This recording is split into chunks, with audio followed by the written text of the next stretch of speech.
आज तक आपने सुना होगा कि इब्लीस हमेशा इंसान को इबादत से गुमराह करने की कोशिश करता है, मगर आज की यह कहानी इतनी अजीब है कि इसे सुनकर आप हैरत में पड़ जाएंगे।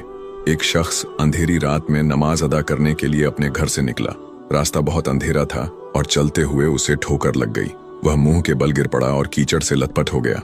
गंदे कपड़े देखकर वह वापस घर लौटा, लिबास बदला और फिर से मस्जिद की ओर रवाना हुआ। अभी कुछ ही कदम चला था कि उसे दोबारा ठोकर लगी और वह फिर गिर पड़ा, मगर उसकी हिम्मत कम न हुई। वह फिर घर लौटा, कपड़े बदले और एक बार फिर मस्जिद की ओर बढ़ा।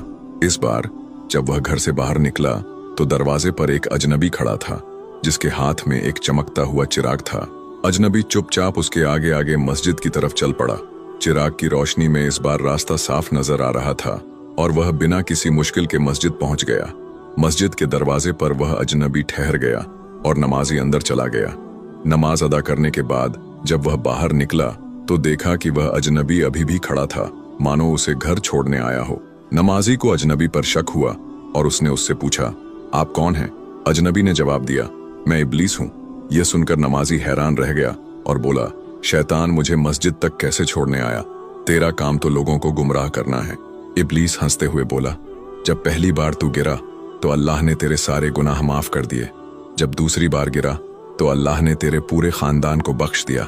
मुझे डर था कि अगर तू तीसरी बार गिरा तो अल्लाह पूरे गांव को बख्श देगा, इसलिए मैं चिराग लेकर आया ताकि तू बिना गिरे मस्जिद पहुंच जाए। यह सुनकर नमाजी की आंखों में आंसू आ गए। उसने सजदे में गिरकर अल्लाह का शुक्र अदा किया कि उसकी मेहनत और नियत को अल्लाह ने कबूल कर लिया।